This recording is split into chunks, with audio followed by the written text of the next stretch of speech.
Hello and good afternoon to all the students present for this session on international performance management. So my dear students, we are continuing with the second block and unit 7 in our journey of understanding human resource management practices in international organizations. We have already discussed the staffing policies of the organization. We have discussed the importance of training and development and the importance of cross-cultural training for international organizations. Now, in continuation with that, today we are going to discuss the basic aspects of performance management system in international organizations. So, as if we have understood that nowadays this organizations, they are going through a very stiff competition, and particularly whenever we are dealing with this international perspectives of the organizations, they are not only competing with the local players, but they are competing with the global giants. So one buzzword that makes these organizations to go nowadays is to perform or to perish.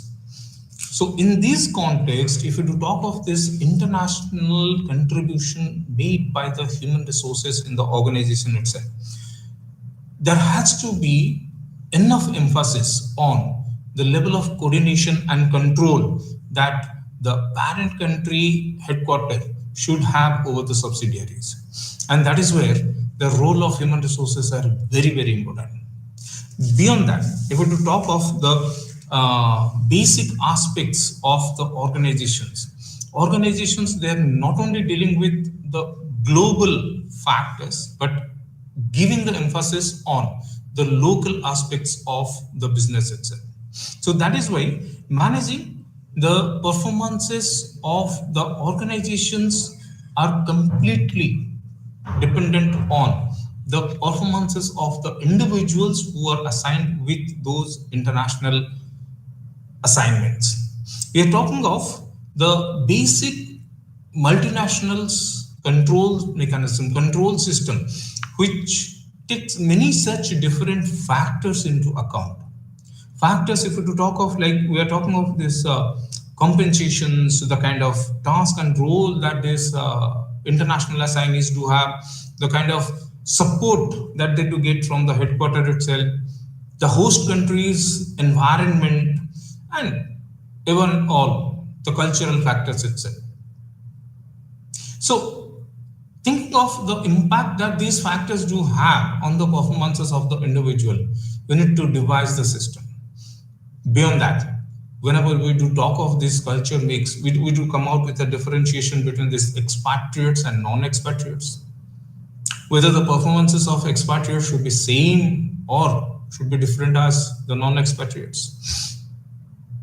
Or we are thinking of the perspectives of host country nationals, parent country nationals, or third country nationals itself. In true sense, the performances of international employees, how should we deal with that? So all of these issues are there related to the performances of individuals, and we are going to deliberate on that, how all of these issues can be addressed.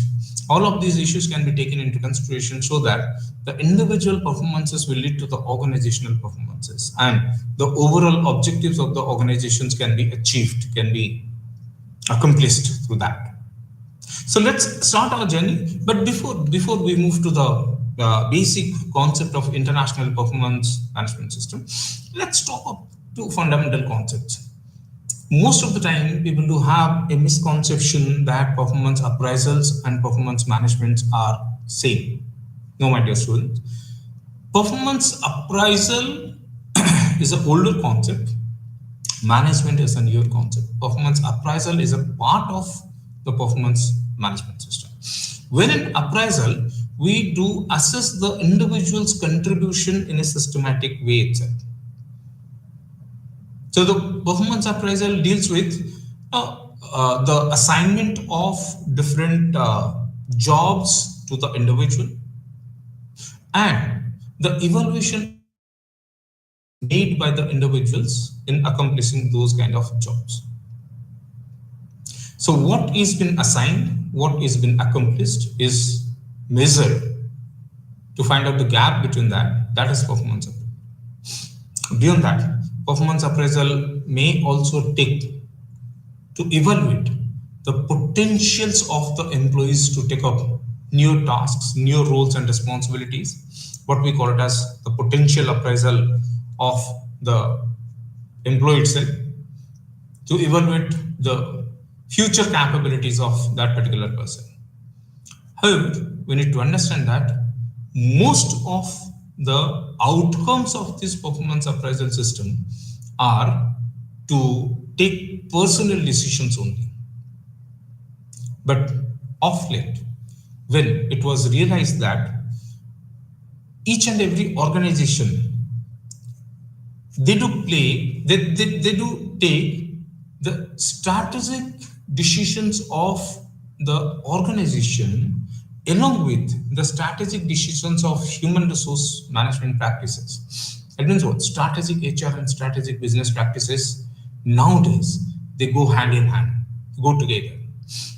They are complementary to one another. You cannot take one in place of other. So when organizational strategy and HR strategies have combined together, there was many such transformation where the goals of the organization has to be accomplished by the human resources. So goals of the organization has decentralized to individual level. Now, each and every individual employee is performing in line with the organization's goals. So that is why this performance management takes organizations, maybe teams or groups or departments, or the individuals together. It's not of an individual performance anymore. We are talking of the holistic approach itself. Where performance appraisal takes only the evaluation part of it, performance management focuses on the goals, focuses on the priorities that the managers should have. But objective is not to take personal decisions, but the objective is growth and development. So performance management system focuses on the performance problems and thereby identify different measures whereby these performance problems of the individuals can be addressed. The objective is to find out the gap. Objective is to find out the reasons of non-conformity, not for the purpose of taking, or not for the purpose of having certain punitive action, but for the purpose of development. What is required for the further development of the employee itself? That is what we need to understand. So having a comprehensive view, here you can check. This is a basic model of performance management system, right? Where it begins with the analysis of the strategy and objectives of the organization itself, right? And that is analyzed by considering the different set of resources available, the industrial environment itself, the competitive position of the organization. However, the basic objective is to gain that competitive advantage over the market, over other competitors. So that leads to the performance appraisal system to understand. Actually, here you can say in the second phase, there's a desired performance stage and there's an actual performance stage. We need to evaluate the gap. But that gap has to be identified from three different perspectives. It has to be taken from the perspective of the individuals, from the perspective of the teams, and from the perspective of the organization. So it's the employees' perceptions, their attitude, their behavior, all of those factors which may lead to the performance or which may hindrance the performances of the individuals should be addressed. But performance appraisal is confined over here. Now comes the role of performance management. We need to understand the basic reasons for which these employees have not performed. What could be the reason? Right? So making a root cause analysis of the reasons of non-conformity is the next step in the performance management process. Whether employees are demotivated because of faulty reward and compensation system, whether there is a lack of data availability, whether the resources, tools are not enough for the contributions, whether there is a lack of individual competency, skill, attitude, aptitude, whatever it may be, motivations and expectations of the people, skill, knowledge, ethical behavior, and the actions taken by the individual employee. There could be hundreds of such reasons for which the employees may not perform. I may have the ability to resolve some of them, or most of them, or all of them. But I need to think of the different sort of interventions that has to be taken into consideration for resolving those problems. So performance management system introduced performance feedback system, performance counseling system. We're talking about performance mentoring system. All of those things have been introduced of late. There has to be adaptability to the change management process. Let the employees develop their skill, knowledge, abilities with the change in the technical system, or maybe the managerial system or the cultural system, whatever it may be. We're talking of team building activities, talent management system. Enough emphasis should be given on the reward management system, training and development, reward management, competency mapping, and the ethical performance training itself. What we need to understand is that all of these interventions that we need to take into consideration do have a direct way to understand it. However, as if we have understood from the entire process, if at all we are going for the internationalization process itself, how can we take into account that we do talk of this multinational firms. Multinational firms do have global strategies, global goals. But those global strategies and global goals must be decentralized to each and every subsidiary. So these global goals now becomes the subsidiaries goals. And whenever we do talk of these subsidiaries itself, the subsidiaries may have three different category of employees: parent country nationals as the expatriates, host country nationals as the local people, third country nationals also as the expatriates. Now, what is required is the kind of role and responsibilities these category of employees do play in the organization. And based on that only, I need to design an evaluation system which will enable the organization to evaluate its goals on a long run. Okay. And that is the reason why we do analyze the performance management system having two different goals. There may be evaluation goals. Evaluation goals is to provide feedback to the managers itself, evaluate data for pay, promotion, job assignments, right? Or maybe whenever you are dealing with the decisions of discharge or to retain the employees, there you are carrying out this appraisal performance management system to evaluate the contributions made by the individual employee. But beyond that, the core objective of this performance management system is to undergo the developmental activities.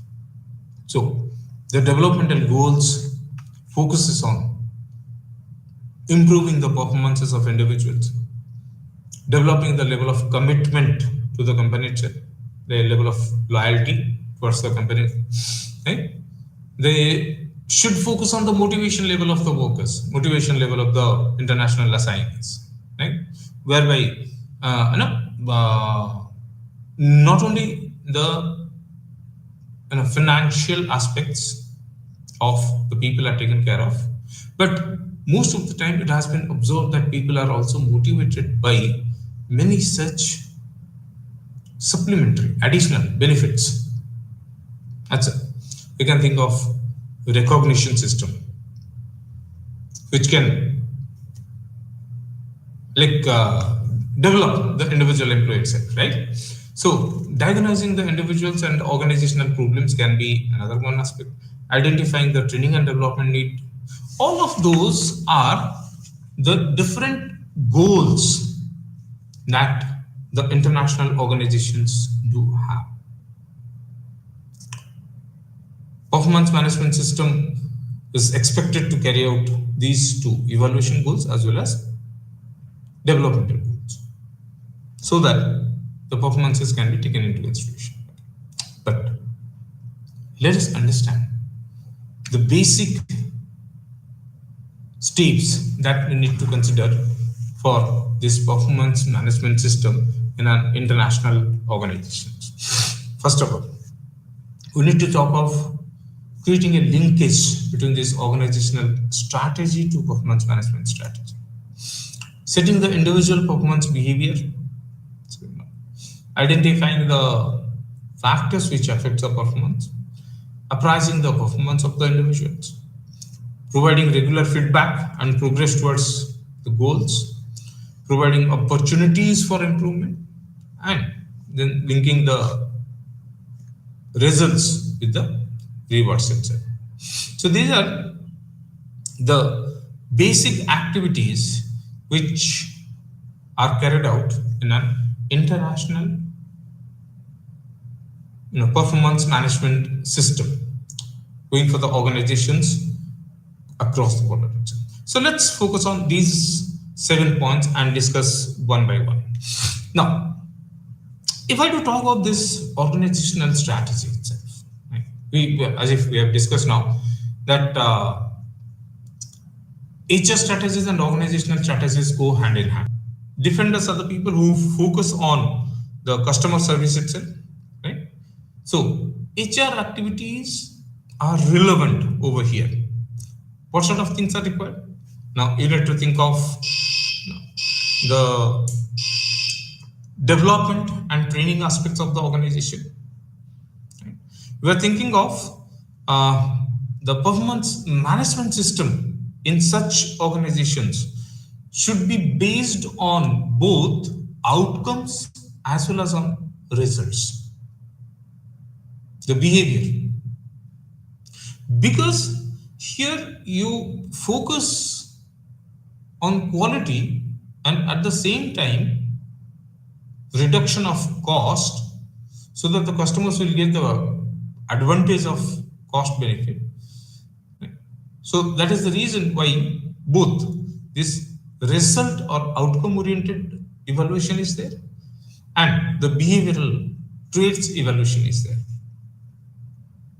So defenders are the organizations which evaluate the employees on both behavioral traits and also at the same time it's on the results. Prospectors are the organizations which are called as innovators. Innovators, in a sense, they always design new products, right? Maybe they redeploy the resources of any such discontinued product for the development of new ones itself, right? Organizational conditions which may foster like this risk taking ability, cooperation, creativity, long-term perspective, all of those things, right? So here under prospectors, you hire talented employees. Under this prospectors, you're talking of mostly on-the-job training methods, right? But as because you're having high level of professionalism over here, right? In terms of the contributions, here it is leading to maximum turnover. Right? That is why this prospectus evaluate the performances of the individuals on the basis of goals only, on the basis of the outcomes only, on the basis of the results only. So result-based evaluation is what this prospectus do have. We are thinking of the third kind of organization, analyzers. Actually, analyzers operate in two different market domains. One is a stable domain, the other one is a changing domain. A stable domain is somehow making the organization to perform in a traditional way. But this changing domain needs the organizations to perform in different ways altogether. Creativity is what that is being considered over there. Right? So these are analyzers are the organizations which fall between two extremes. So they are product innovators, they are competitors on the long run product line itself. But at the same time, they think of reducing their cost.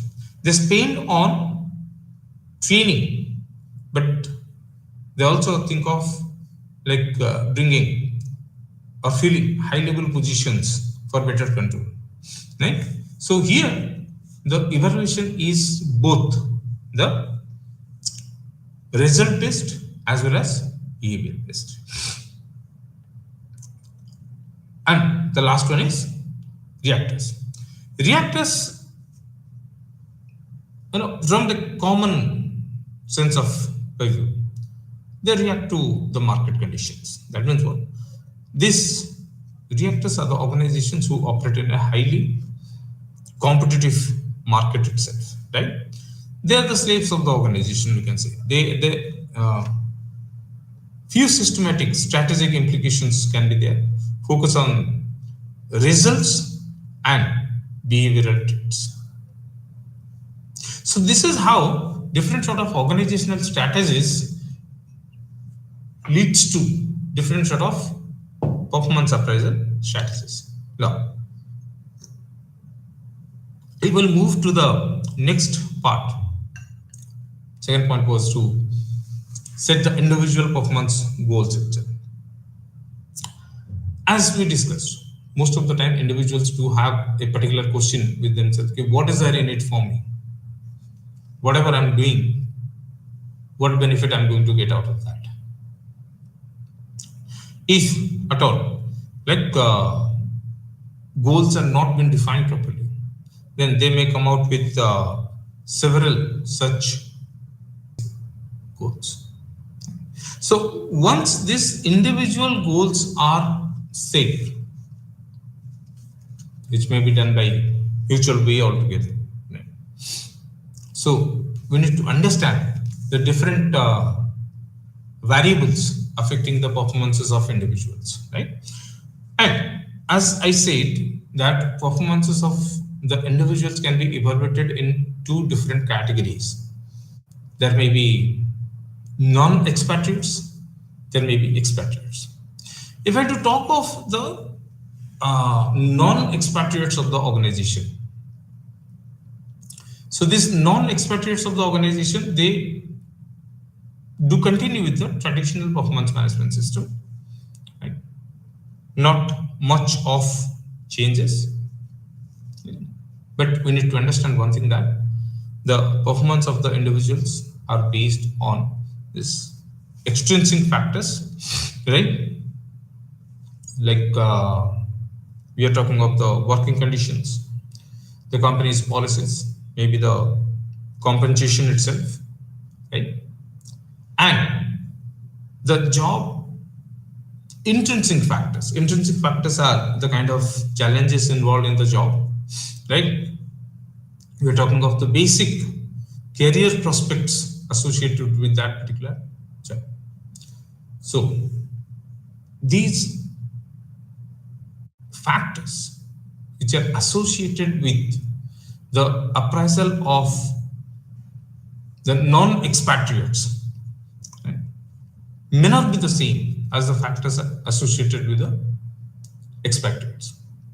So we have talked of these extrinsic factors and intrinsic factors, but whenever we talk of this performance variables, right, we come out with compensation, task, headquarter support, cultural adjustments, host environment, all of those things. Right. Let's talk of this one by one. So whenever we're talking of compensation package itself, most of the organizations, right, they do perceive, or most of the employees of the organizations taking up international assignment do perceive this to be a balancing factor for the emotional relocation. We are talking of assigning the demands of the individuals. So somehow or other, here we need to understand the basic role of compensation in terms of the motivation, job satisfaction. We do come out with Herzberg's two-factor theory, where we have understood that the Heisen factors and the motivators are the two different category of factors which may lead to the motivation of the employee. So these factors may act as a motivator, but at the same time, right, these factors could be able to remove the level of dissatisfaction that the employees may have. So removing dissatisfaction level and working as a booster to the performance is a prime role of this compensation. So whenever we talk of these international assignments, to make these international assignments successful, we need to understand that this money is one of the most important factors which still act a significant performance motivator. That's what we need to understand. Then we do talk of the tasks in which the employees of the organization are involved. Like we are talking of, yesterday we have discussed different set of roles and responsibilities that people do play in an international organization. Like they may be the CEOs, the troubleshooters, or maybe the establishers, or maybe the people who do come out with their productivity. So there may be different levels of contributions made by individual employees in the international context itself. But what is required over here is that whatever task that is assigned to the individual employees, all those tasks should have the basic element of, you know, hardship, because it has been observed, if the tasks are tougher, people to come out with better performances than the tasks which are relatively easy to handle.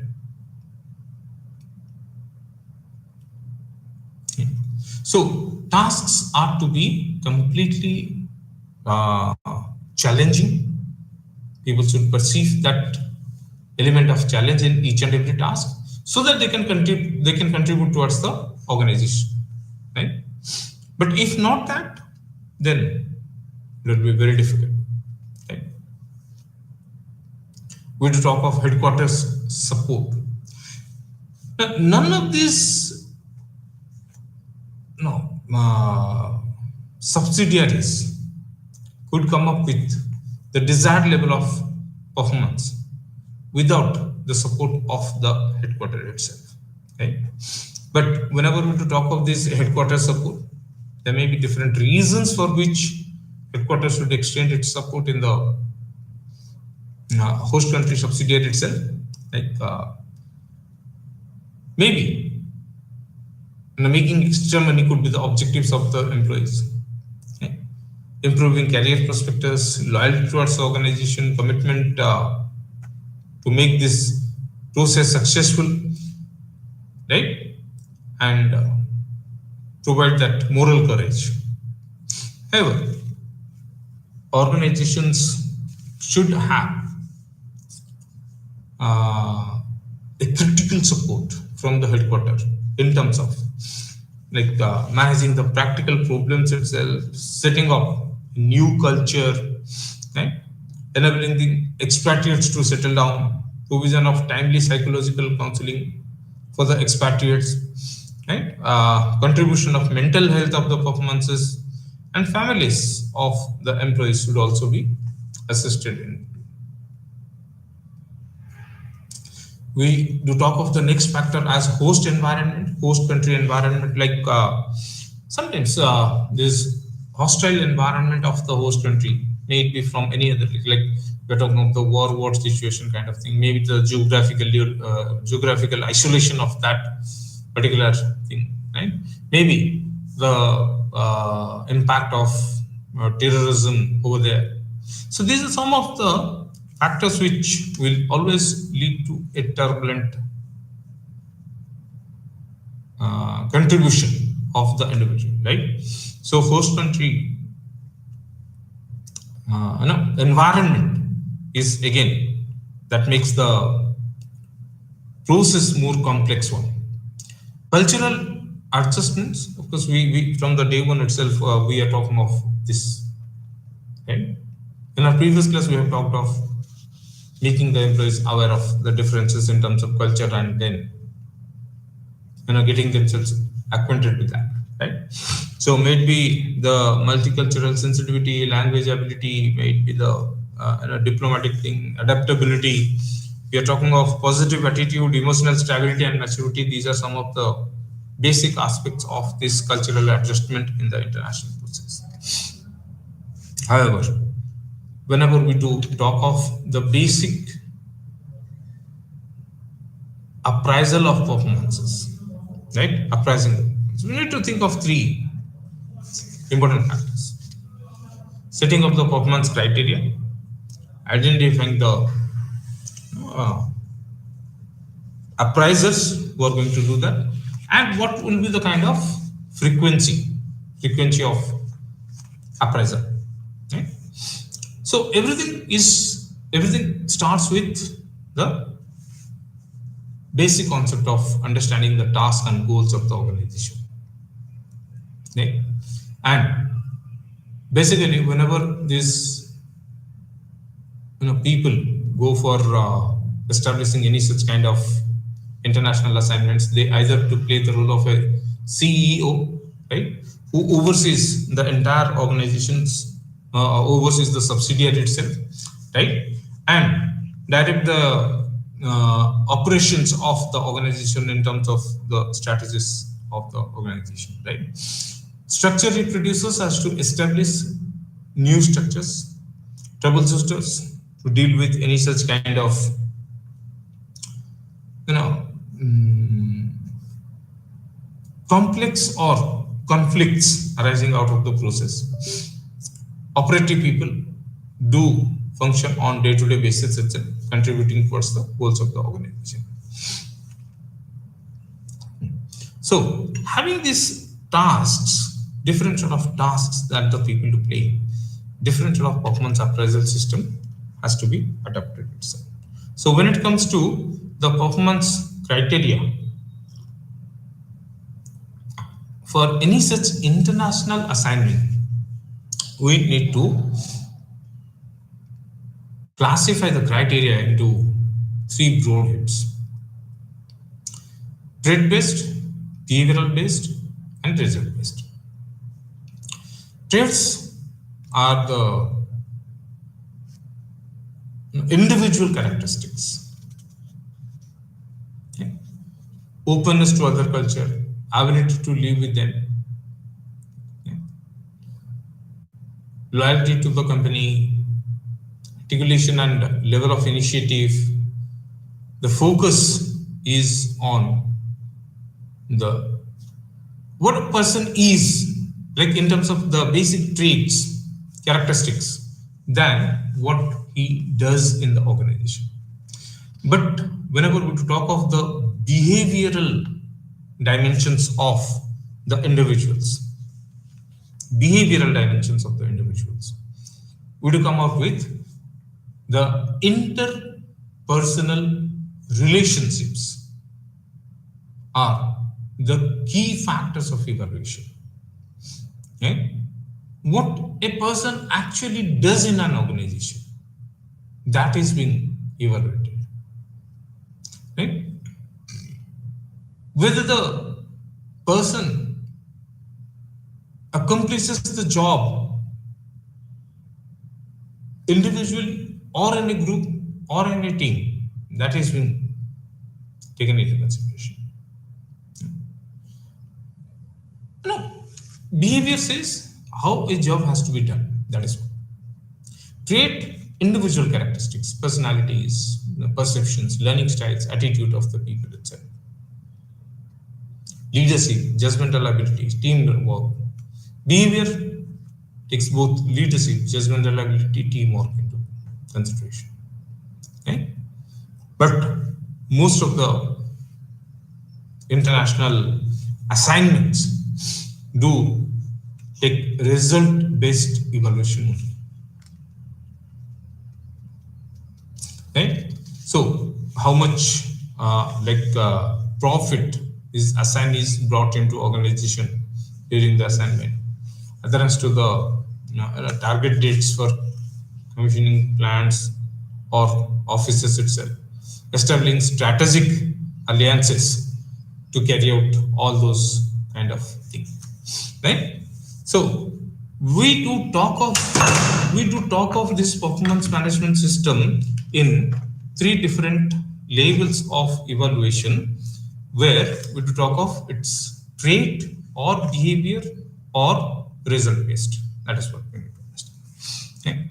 Now, moving further, let us understand the basic process of performance appraisal systems, which takes three different aspects.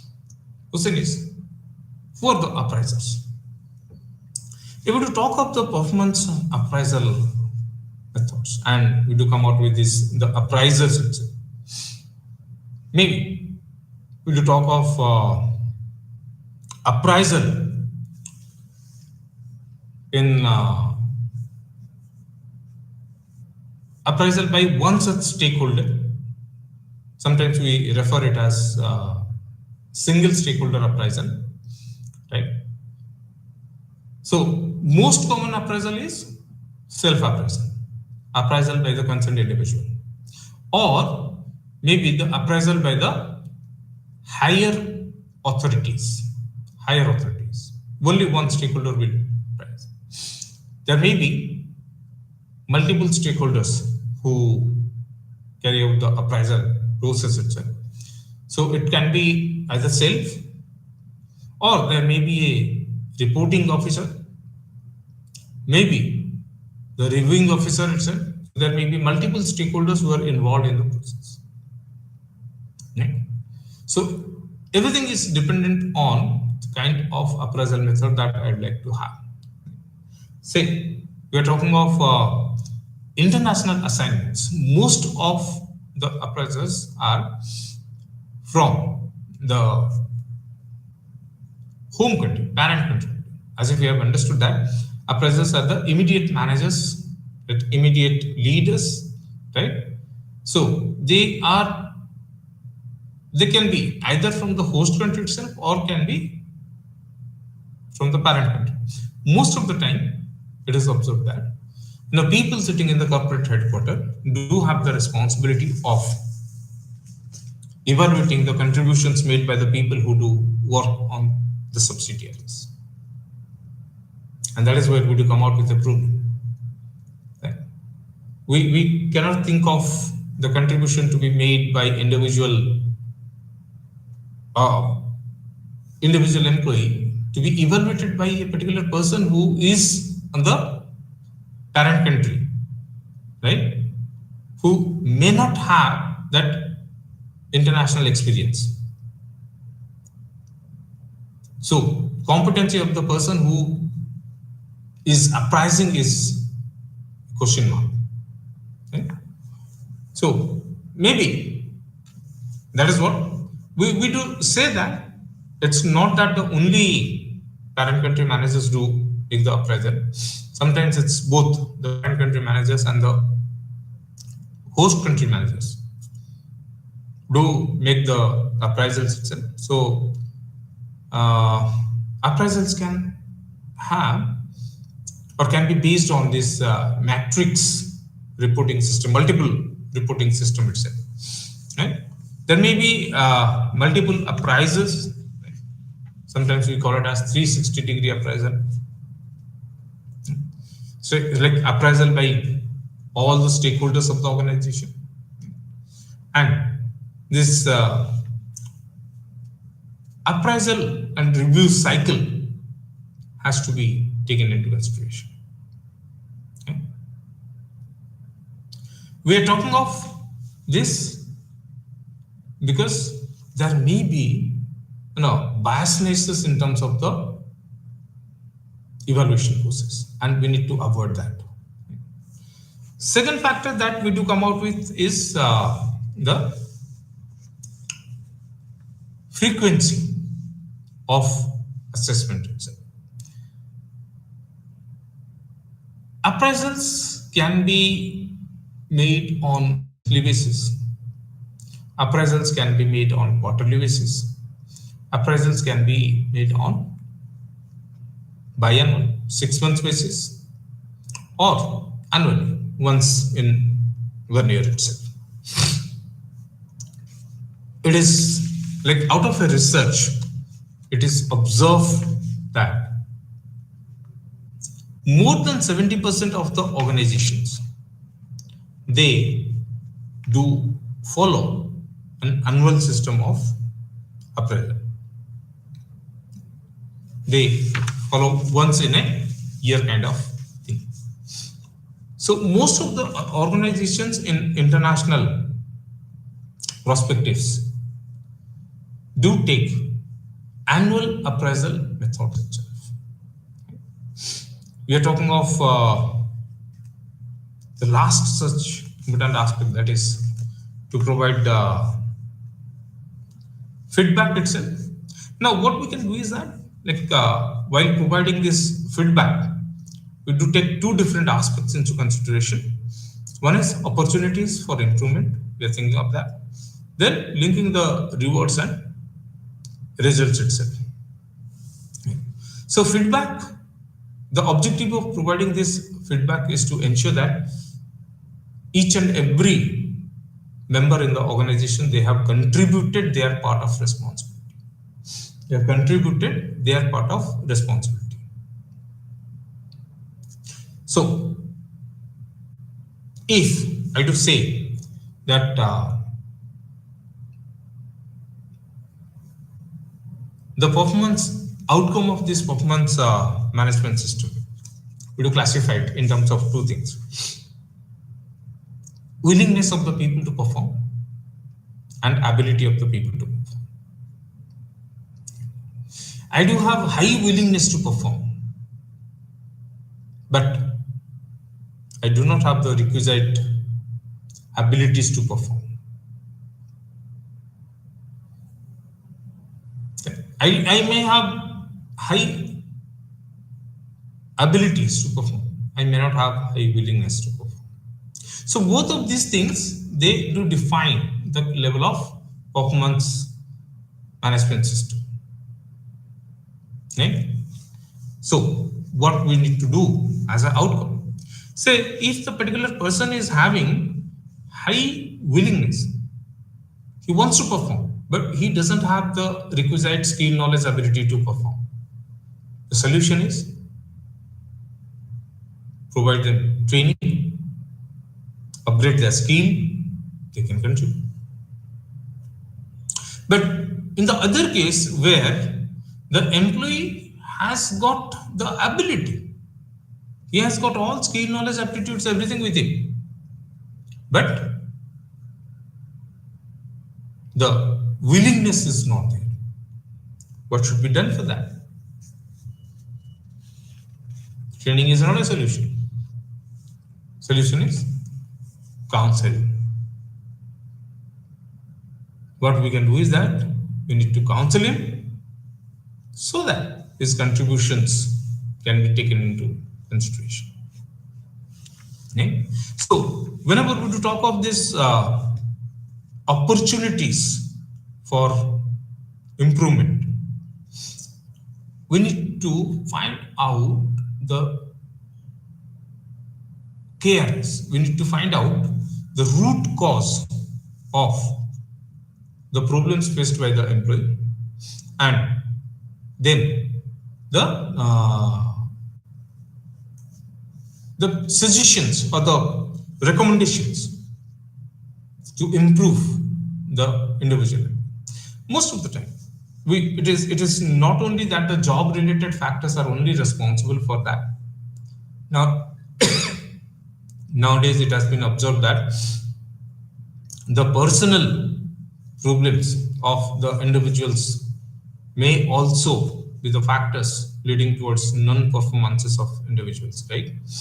So what can be done is, like from organizational perspectives, we cannot think of solving each and every person's personal problems. But what we can do is to extend a kind of mentoring, performance mentoring. We need to extend kind of performance coaching, we need to extend performance counseling, so that the individual employee could overcome his problems.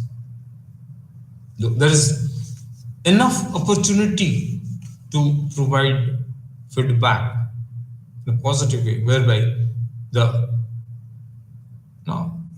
employees can contribute their best. But sometimes this is in general where we do talk of the contributions made by the individual, and that is being evaluated. But as I say that nowadays we are going beyond the traditional appraisal methods to take up the modern methods of appraisal, and we do come out with the one of such methods is balanced scorecard, right? Developed by Kaplan and Norton itself, right? Balanced scorecard evaluates the 4 different perspectives of the company: the financial perspective, the internal business perspective, the innovation and learning perspective, the customer's perspective. Now, as we say that the goals of the organization must be decentralized to the bottom. Okay. So that is why whenever we do talk of this no, balance scorecard itself, we say each and every individual employee's performances are to be evaluated in terms of these four perspectives. So evaluating the contribution of individual employee from financial perspective. Financial perspective says what are the short-term goals, what are the long-term goals of the organization, and the impact of these short-term and long-term on the financial performance of the organization. If we to talk of internal business perspective itself, so here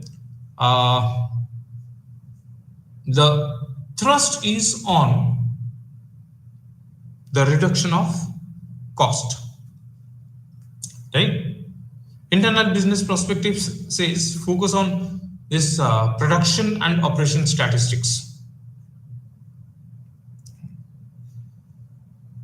order fulfillment, cost per order, all of those things will come over there.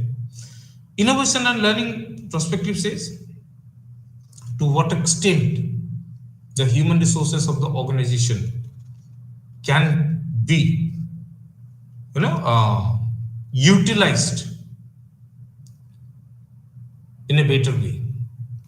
So whenever we talk of this human resources, is there a potential for growth and development? Is there a potential for learning? That is what we need to understand. And customer's perspective says customer satisfaction, customer retention should be focused on. So each and every individual employee in terms of its performances are evaluated from these four different perspectives. So what is the perspective? What is the strategy taken by the organization? Based on that, this performance appraisal system needs to be remodulated, redefined. That's what. So towards the end, let us conclude this session with some kind of discussion like basic challenges that we do have and how to overcome that. Now, one of the biggest challenges that we do have is this rater competency, as if we have understood. The host country manager is having the responsibility to evaluate expatriates. The parent country managers do have the responsibility to evaluate these expatriates. Sometimes these parent country managers or the host country managers, they may not have the requisite international experiences. So can they be the right people to make the evaluation? That's the question. So always we do have a question mark on the competency of the rater who is making this evaluation. Sometimes we do have, because of this cultural diversity and people belonging to similar sort of culture do have close association with them.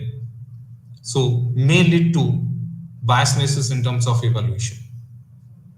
Sometimes this social, political, legal, environmental, physical isolation of the host country environment, those things could be the problems. Sometimes we have to talk of, even if the approach is global in nature, but when we do take off these performances, we have to consider the local factors also. So whether we are evaluating it as a whole or we are taking a part of it. We cannot rely on the host country's data. So always the data given by the host country and the parent country are not comparable. That could be there. Right? Beyond that, we do talk of this volatility of global environment as if we have understood it in many cases. And most important factor is that all of these subsidiaries may differ significantly in terms of the time and distance. making the entire process more complex one. Face-to-face evaluation is not a substitute to the process. It has to be there. So taking care of this will lead to a superior performance level of the individual employees in international organizations. So let us conclude this session over here. And once again, we'll meet tomorrow to discuss the compensation strategies that we need to take for international assignments. So thank you very much and have a good day.